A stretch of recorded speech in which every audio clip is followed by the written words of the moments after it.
Hi, welcome back to another review. In this review, we have what is possibly the most interesting car of the year. Certainly the most interesting Chinese car of the year. Ladies and gents, this is the Geely Starray EMI. Now, you're probably thinking it doesn't look anything like the Starray that you know, and you're probably right. You're probably thinking of the Boyu, what's known in China as the Boyu. This is a completely different vehicle. It is known in some markets as the Geely Galaxy Starship 7. Yes, really. And it is based on Geely's GEA architecture, which is newer and more prepared for electrified vehicles, which is, what we have here. It is closely related to the EX5, which is fully electric, but it's not the same. There are quite a few differences, one of them being that the Starray EMI here is a lot bigger. And there's an internal combustion engine. It's not a full EV. Now, there are a few reasons why the Starray EMI is the most interesting Chinese car of the year. This is the first of Geely's new line of products. The rest of the lineup uses slightly different platforms that are more prepared for internal combustion engines, and they use slightly older tech and older infotainment systems and things like that.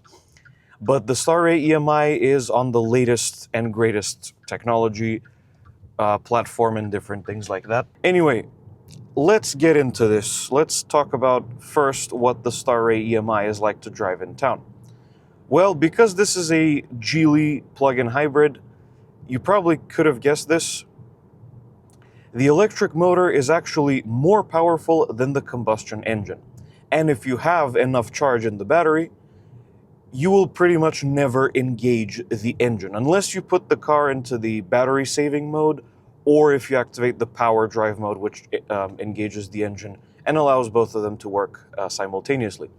Otherwise, you'll be in electric mode the whole time while you're in town. This means that the response when you take off is instant, and it's very quiet in here. The electric motor can run on the highway as well, obviously, at speeds of, I think, up to 140 kilometers an hour. It's about 90 miles an hour, isn't it? 90 or, no, it's not 100, but 85, 90 miles an hour. But in town, generally, holy crap, dude, chill out. Whoa. Okay. You're going to be in EV mode most of the time while you're in town, except if you drain the battery. However, in the Starray EMI, the battery is never fully drained. When the battery indicator here on the dash displays 0, the battery is actually at 20% charge, and it will never go below that. It's just not wired to do that. The battery always retains 20% state of charge, so it can act as a mild hybrid even when you haven't charged it. So it can cut the engine while you're coasting and different things like that. The engine itself actually makes a pretty interesting sound. It's a little low vibration, like when you're driving in town and it's acting as a generator. It has a nice little vibration to it. It's kind of fun to listen to. But as of yet, we have not engaged it because we have a good amount of battery state of charge, and we're just cruising in town. One thing I need to mention about this car, which genuinely surprised me, is the ride. The ride is incredibly soft. It kind of reminds me of the hydroactive suspension that's in my Citroen C6. It's very bouncy and floaty. I don't know if it's been tuned to be a little bit more stiff for the European market. I read that about the Australian market specifically.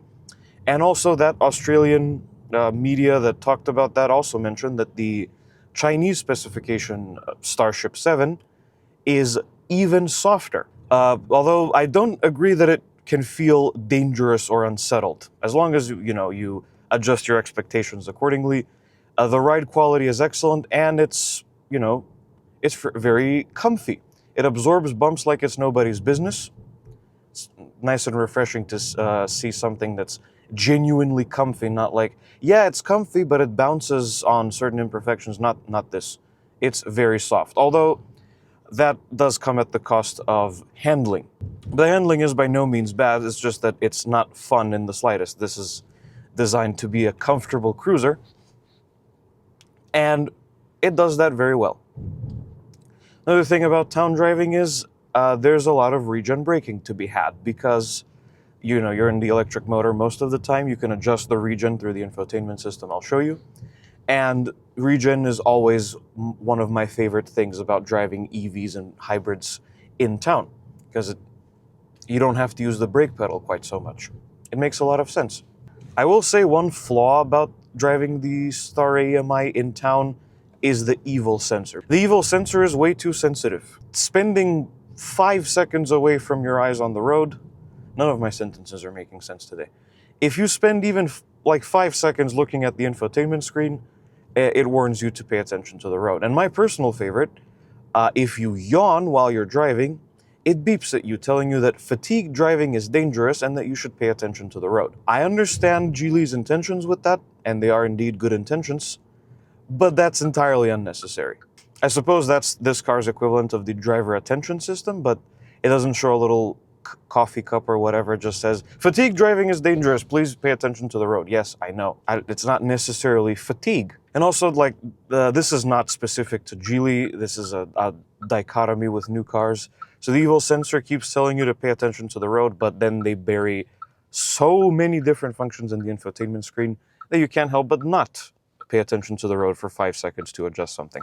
Other things worth mentioning, maneuverability is fine. This is not exactly a small vehicle, but it's easy to maneuver. You have excellent parking cameras and excellent parking sensors, and all of the stuff that comes with that. Rear cross-traffic alert doesn't jolt you by applying the brakes like the Volkswagen T-Roc did. I know they're not competing directly, but I'm driving these two back to back, so that's why I thought of that comparison. Visibility is generally pretty good. The A-pillars are quite slim, which is nice. Big-ass windshield, and the rear window it's fine. It's perfectly serviceable. One thing that genuinely surprised me when I got in this car for the first time is just how much room there is.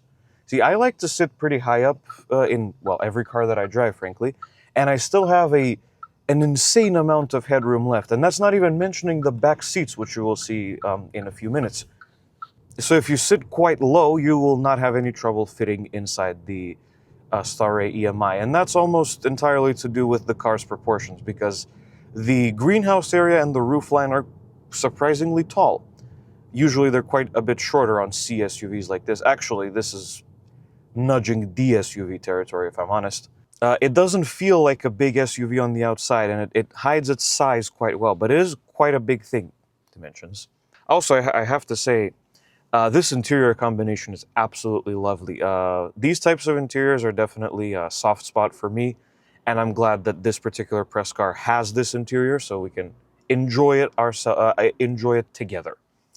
Although it's only available on the top of the line trim level, the rest of the lineup, the base model, which is hardly a base model based on the equipment levels, but the base model gets like a navy blue / very dark blue type of color. This is only available on the top of the line cars. Much like the Lynk & Co. 08, and the two cars are kind of closely related, except I feel as this is the straight man to the Lynk & Co. 08. The Lynk & Co. 08, firstly, it's much more expensive, but also the main USP of the 08 is that it looks cool and that it's very high-tech and it'll turn heads wherever it goes. This is more of a straight man. It's more of a family-oriented, planted in reality type of situation. But also, because of the way the plug-in hybrid powertrain has been designed and configured, I would call this, much like the Lynk & Co. 08, again, sort of a halfway house between a plug-in hybrid and an extended range EV, an EREV. Because as well as the internal combustion engine being significantly less powerful than the electric motor that drives the wheels, the engine can act as a generator full time. So it's kind of a halfway house. And indeed, with the way it's been set up, this car will avoid using the engine as much as humanly possible.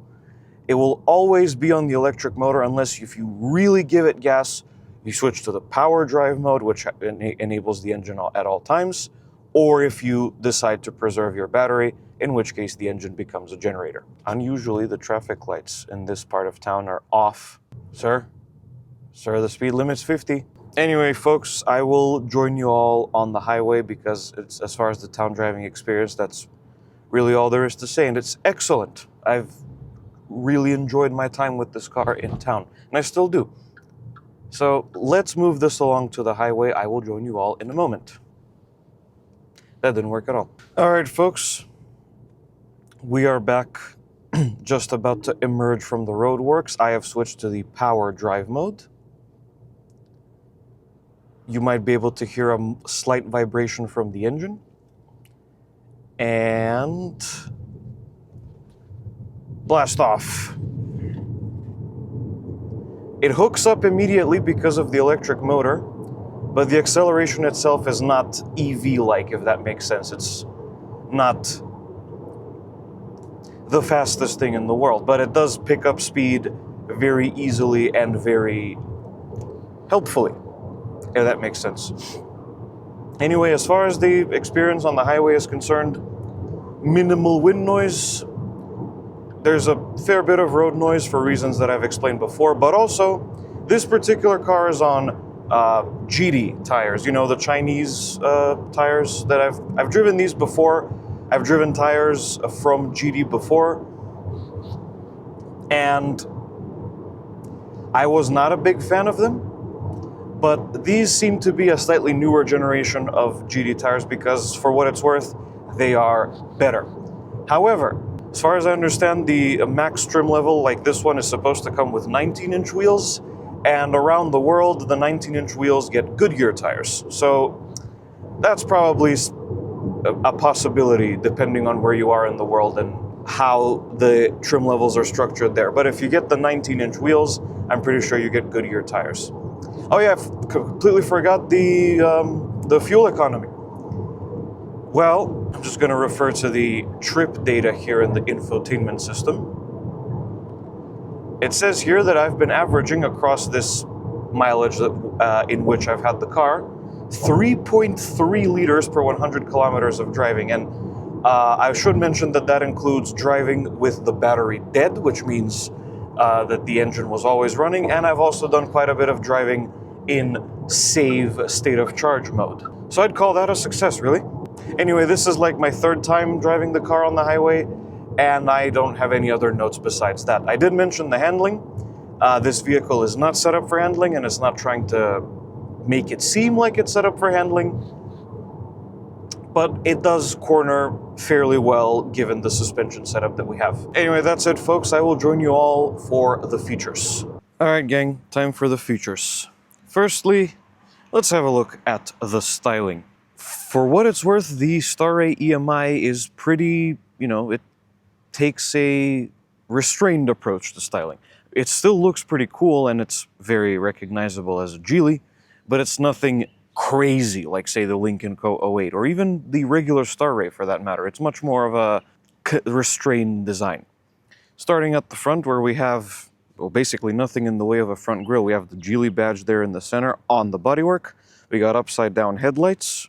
That's not a light bar in the center, by the way. That's just a styling feature. Those are the daytime running lights and the turn signals. Those are the headlights. And you also have little brake cooling ducts right below the headlights there. Down the side, you can really see that whole proportions thing I was talking about. The roof line and the greenhouse area is very tall. That's where a lot of the height of the car is. It's a very interesting look, definitely, but it also means that there's a lot of space inside, which I will show you in a moment. 18-inch alloys. Again, this trim level is supposed to have 19-inch alloys, but for whatever reason, this has 18 inches. They are sort of an aero wheel design, and the aero is actually built into them. It's not like a plastic aero cover that some cars have, like Teslas or a lot of Skodas nowadays. No, that's all part of the wheel. I touched it. It's definitely alloy. Very little plastic cladding there. It kind of looks more like a tall hatchback than it does an SUV, and that's helped by the fact that there's not an especially large amount of ground clearance. Further back, this is another major difference between the Starray EMI and the EX5 EV.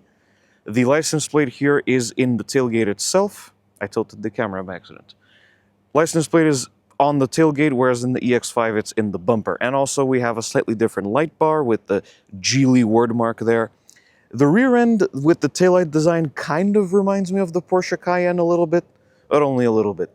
And also another major difference that I should point out, the EX5 has flush door handles, this has normal door handles. That's the fuel door. On that side, and on the other side, there's a symmetrical flap that is the charge port. And also something I don't often see in larger cars, only 3 parking sensors on the back. Interesting. And of course you have the Starray EMI badging right there. So what do I think of the Starray EMI's design? Well, it's nice. It's definitely, again, as I said a few times now, it's a more restrained approach to styling.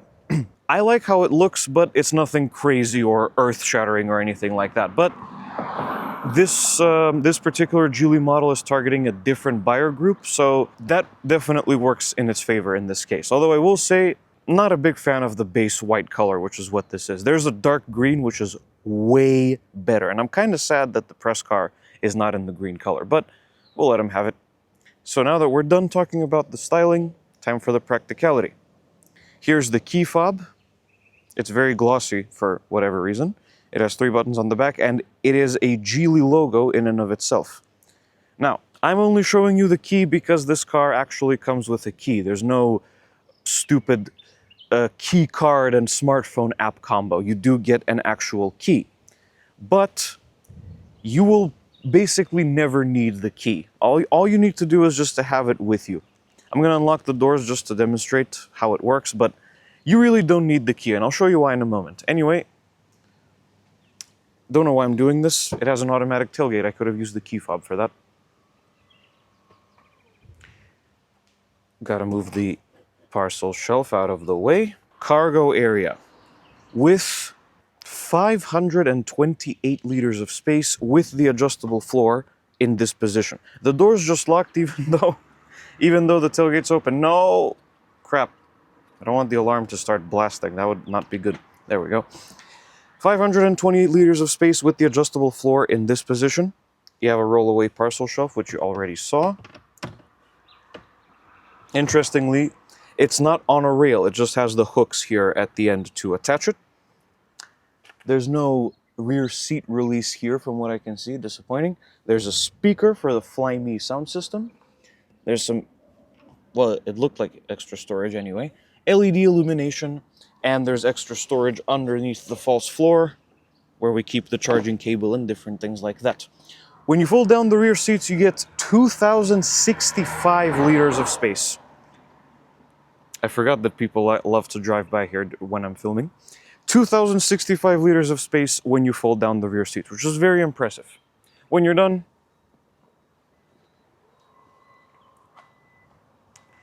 that's about it for that, really. So how about space in the back seats then? Now, first thing I should say is this seat is not in my driving position, and there's no way for it to be in my driving position because every time you put the car in park and open the door, it goes back down to an easy access setting. But in any case, even with this seat slid way back and way down, there's still plenty of knee room. And considering how I sit in this car, I'm going to have a lot of room to just spread out and enjoy myself back here. I apologize for the darkness. I'm going to open the door a little bit. The rear windows are tinted and the sunshade of the sunroof is closed. What else? So plenty of knee room and headroom. Yes, there's a lot of headroom even with the panoramic sunroof. There's a big storage pocket in both of the front seats. There's a USB-A and USB-C port. I did that in the wrong order. USB-A and USB-C. Extra storage, climate vents, and you got a fold-down armrest in the middle seat with cup holders, of course. One interesting thing is the floor is entirely and completely flat. There is not a single hump anywhere, and this middle seat seems to be quite wide, especially considering that this is a wide vehicle anyway. You should have no problem with the middle seat, and indeed, nope, this is perfectly fine. I could easily travel in the backseat of this car for a longer journey as a backseat passenger. No problem at all. You also get your rather nice rear door panels with padded stuff here and more padded stuff here. And some... yeah, I know. It's fine. And storage in the rear doors. Finally, the front. Before we get in, let's demonstrate the keyless entry system. There's a button Sadly, only on this door, which doesn't really make sense to me. Usually there's another button on the other side, but regardless, you push that, it locks the doors, and then you push it again, and it unlocks the doors. There's also a proximity mode. I'm going to walk away from the car. There you go. When you walk away, it locks the doors. And I have this disabled right now, but when you approach the car, it unlocks the doors. And it is at this point that the Starray EMI is basically ready. It's on right now, and it'll be ready to drive off as soon as we get inside. Interior. Check out the lovely caramel leather seats with this little badge. I have no idea what that badge means, but it's there. Lovely, very luxurious feeling. And look at these metal speaker grills. Lovely. Anyway, let's get in. And now we're inside the Starray EMI, and as I said, the car is at the moment on. All you have to do is shut the door. The seat moves into your last saved memory setting. Put the car in drive, and away you go. That's it. There is a way to turn it off if you need to, but that's in the infotainment system. When you're done, you push park, you open the door, the seat slides back down to allow you easier exit from the vehicle, and then you walk away, it locks, and it's off. That's it. It works a lot like the Lynk & Co models that I tested, at least the ones that don't have a starter button, because the O1 still does. And with this type of powertrain and this type of vehicle, this makes a lot of sense. It's very seamless. You just get in, put it in drive, and off you go. And I still have to be in drive because I need to demonstrate the steering. When the car's in park, it locks the steering wheel, and you can't be in drive while the door is open. So one of the first things that greets you in the Starray EMI is this redesigned two-spoke steering wheel. It's very similar to the thing that they had in the Lynk & Co O2. It's a similar shape, but it's a slightly more, grown-up design, if you will. The Lynk & Co O2 had a more fun design. This is a more sort of grounded design. The whole thing is finished also in this caramel leather color, although the outer edge of the outer perimeter is black. You also get this orange stitching, which it doesn't contrast with the caramel, it complements it very nicely. On the left, you have ADAS controls, that's, adaptive cruise control, canceling, and your configurable button. And on the other side, you have media controls, voice commands, and this pages button for the right side of the gauge cluster screen. And in the middle, we have the horn, which sounds like this. The Geely Starray EMI sends its power to the wheels through a single-speed DHT automatic transmission. Or in other words, a CVT with a planetary gear set. I'm going to leave a good scientific source in the description so you can read what that means yourself.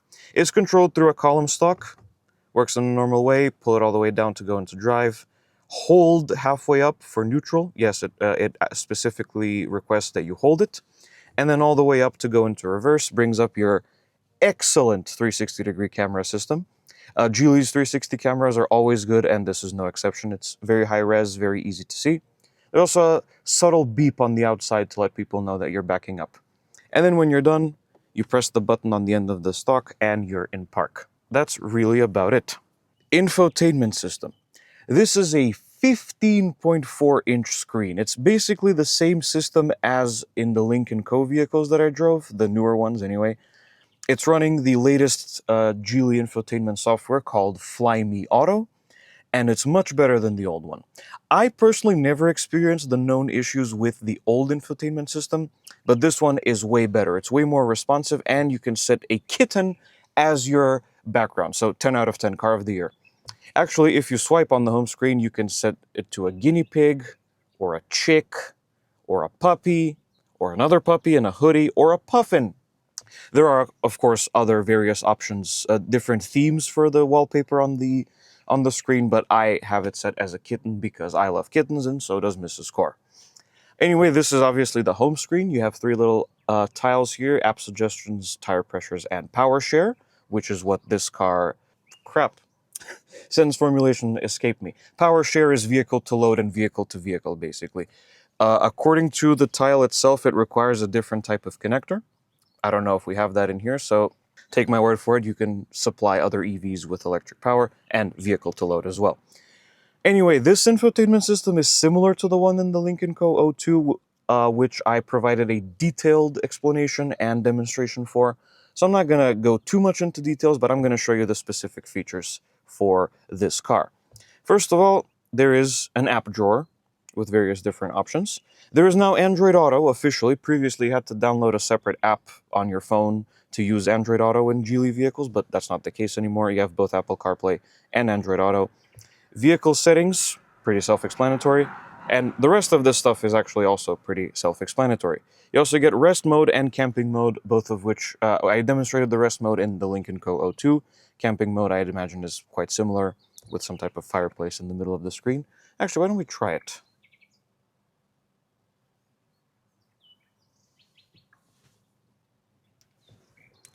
Oh, that's what it is. Okay, so in camping mode, the vehicle will remain powered on until it's below 20%.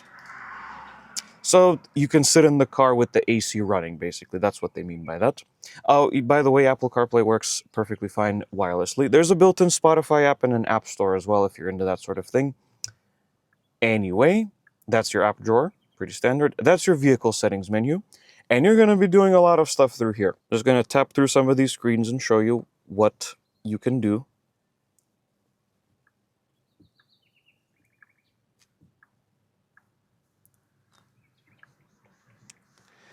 Pretty self-explanatory, but some of the stuff in here doesn't make a whole lot of sense. For instance, let's say you want to have the headlights on at all times.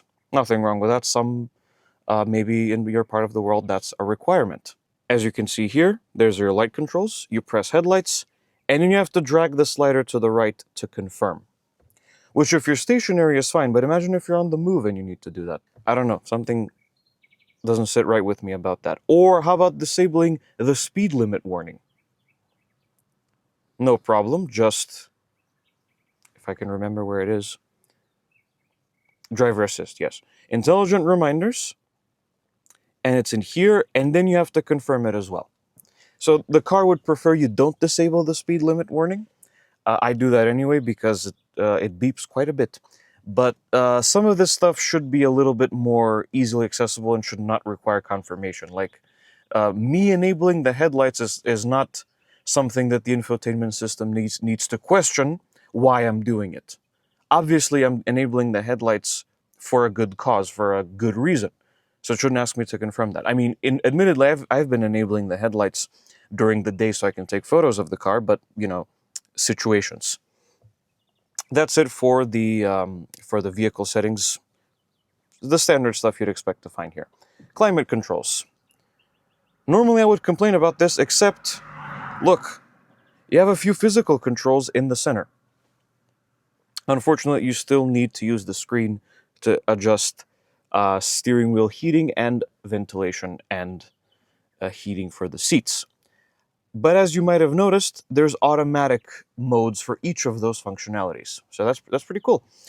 In the center, incidentally, you can control the fan speed, the temperature, the automatic, the front defrost, the recirculating air, and the turning on or off the climate controls.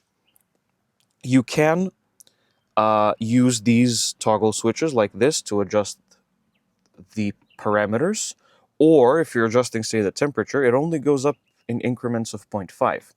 So as it says there, once you have this up on the screen, you can use the dial to change it in larger increments. I have not seen an implementation like this before, but it makes a lot of sense. And I'm really glad that Geely's listening to the feedback and actually including a few physical controls, because this setup is not available on every release of the Starray EMI. Some of them have a different setup here that's actually similar to the one in the EX5, but this is different and better. Speaking of, when I drove the Geely City-Ray, I complained a lot that I had to use the infotainment screen to open the sunroof. You still can use the infotainment screen, but we now have an actual switch on the ceiling the way it should be. Lovely. Anyway, that's your infotainment system. It's way better than the old one. I would like a couple of more physical controls, but, you know, it's easy to get used to. I would also recalibrate the sensor so it doesn't get tipped off 5 seconds into using the screen, maybe 10 seconds into using the screen, so it gives you actually enough time to adjust your options and things like that. Anyway, good infotainment system. I like the animations. It's smooth, it's easy to use. Not a whole lot else to say, really. Alright, that's the infotainment screen dealt with. There's a wireless charger for your phone, and there's a phone-shaped storage area that doesn't charge. This isn't the best wireless charger I've seen, to be honest with you. It kind of has an issue with picking up the phone and starting to charge. Climate vents here. The move in one direction variety. There's Geely word mark here on this little silver piece of trim. Physical controls that you saw. Cup holders. Center storage area. So now let's move on to what's in front of the driver. So this little screen is about 10 inches in diameter, and it's similar to stuff we've seen on other Geely and Lynk & Co vehicles. Allow me to demonstrate. You got your speed here. It also shows the speed in miles per hour. For some reason, I don't know how to disable that because I don't really need to see that, but it's there. It's helpful for you people watching, especially if you're in the US or the UK. There's your battery state of charge. It doesn't show you a percentage on this screen, it just shows you the range you have. If you want to see your battery state of charge, you go into energy, and there it is, 45%.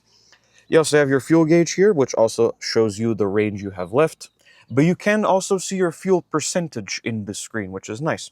I forgot what the A stands for. I think... Oh no, that's the regen braking. Yes, the regen braking is adjustable through the screen. I'll show you, but currently it's in automatic mode. You got your warning lights. You have your ADAS display in the center. When you're not in park, it changes to a little animation of a Geely driving for your adaptive cruise control. On the right, you have the gear and the drive mode that you're in and the ambient temperature. If you want to change what's shown on the right side of the screen, you use this little pages button here, and you have a few different options like your energy consumption, your fuel consumption, current trip data, and your tire pressures and who has their seatbelt buckled in. I would like a few more options here, or at least the ability to reset the trip through this screen, but you can't do that. You have to use you have to reset the trip data through the infotainment screen as well. Anyway, that's about it for the gauge cluster screen. It's very simple and there's not really a whole lot going on there. But I do want to briefly jump back into the infotainment system. It is at this point, I should say, that I'm already anticipating this to be my longest review yet, because of how much there is to explain about all of this. So this is your energy app in the infotainment system, where you can see everything that happens with the battery pack and the powertrain as a whole. So you got mileage statistics here to show you your fuel consumption and your energy consumption and hoo-ha. Then you got hold and self-charge, which allows you to use the engine as a generator for the battery. You also have that option, which I did not see before. You can charge while you're parked. So if I press park now, if I enable that, it'll start the engine. Next up, you got some scheduling options here, cabin comfort and temperature maintenance. So, you know, if you're planning to take off on a trip somewhere, you can precondition the battery and the interior. There you go. There's your vehicle to load and vehicle to vehicle. And an option to manually enable the engine when the state of charge gets low. I don't know why that's there. From what I saw, it does that automatically because I picked up this car with 0 kilometers of range or 20% state of charge, and it had the engine on the whole time. So, don't know what's up with that. Anyway, there's your energy data, and it's not visible at the moment, but it hides a rather annoying feature. When you're done charging, you have to get in the car and press stop charging inside of this app first before you unplug your cable. I wish there was an option to do that on the outside, or indeed unlocking the doors unlocks the charger, but I digress. Turn signal stock. Yes, it goes back to the center, but if you push it halfway down, it disengages the turn signal. And also, I've not seen this before, the turn signals come up in the heads-up display, which is cool. Oh yeah, and obviously because your shifter is here, you have your wiper controls as well. That's your front wipers, that's your rear wiper, and over here is the front washer. Super simple. The heads-up display, yes, it shows your speed limit warning, your actual speed, the ADAS display, and the turn signals that you just saw. I don't really see heads-up displays on Chinese cars, so it's nice to see this here. Here's Fly Me Tweeter number 1. Here's another central speaker and Fly Me Tweeter number 2. Sound system is very good. There is a spatial sound option, although I wish it had just a little bit more bass. Window controls, this being a Geely, they operate backwards. It's fine, you get used to it eventually. You got your mirror controls. Thankfully, they put the button back on the door, because in the Starray, I don't know if you remember, you had to go into the infotainment system and use... Actually, no, that was the City Ray as well. You had to use the controls on the steering wheel to adjust the mirrors, which was ridiculous. But now you have a little joystick with left and right, and borrowing a trick from Volvo, when you push left and right at the same time, it folds them in. Power locks and child locks for the rear windows. There's your Fly Me Sound metal speaker grill that I showed you. And that's about it as far as the interior is concerned. Rear view mirror, obviously automatically dimming. Interior illumination. The hazards are all the way up here. Typical recent Geely stuff, I suppose. And the sunroof control is right here. You push it all the way back when the sunshade... Yes, you push it all the way back when the sunshade is closed and it will open the sunshade, and then you push it back again, like this, to open the sunroof. There you go. And if you push down on it like a window switch, it tilts the sunroof. All right, folks, let's wrap this up with quality and storage.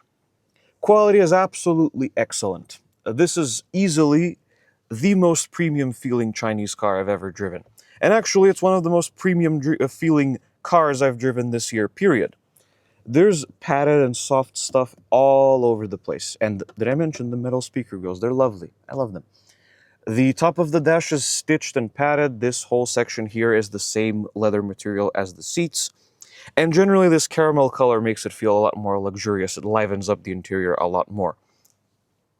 And the build quality is also excellent. The switches feel nice in the hand and to touch and things like that.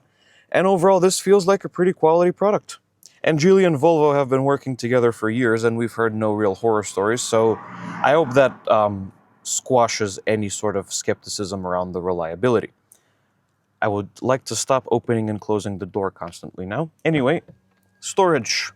You got bottle-sized storage in the door, and there's a bottle in here. Oh, you get the point. It's too small, but you can easily fit a larger bottle in there. You got another speaker in this area, I assume for the turn signals. The Chinese have been known to do that, but no storage, unfortunately. You got two phone-shaped storage areas here. This big-ass storage area below the floating center console. Always love to see these things. There's a lot of room in there. You could easily fit a larger purse or maybe a laptop bag. I forgot to mention, by the way, about that. You have a USB-C and USB-A port, and you have a 12-volt outlet that outputs 120 watts. Excellent. Center storage area, which I showed you, and the glove box. And more lessons learned, the glove box actually has a physical release. You don't have to use the infotainment system.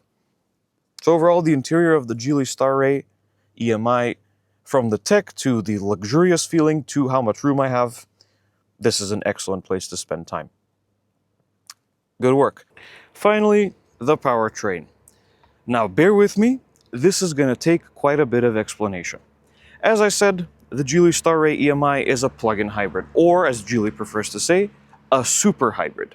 Under the hood is a 1.5-liter naturally aspirated 4-cylinder engine, which by itself makes a thumping 99 horsepower.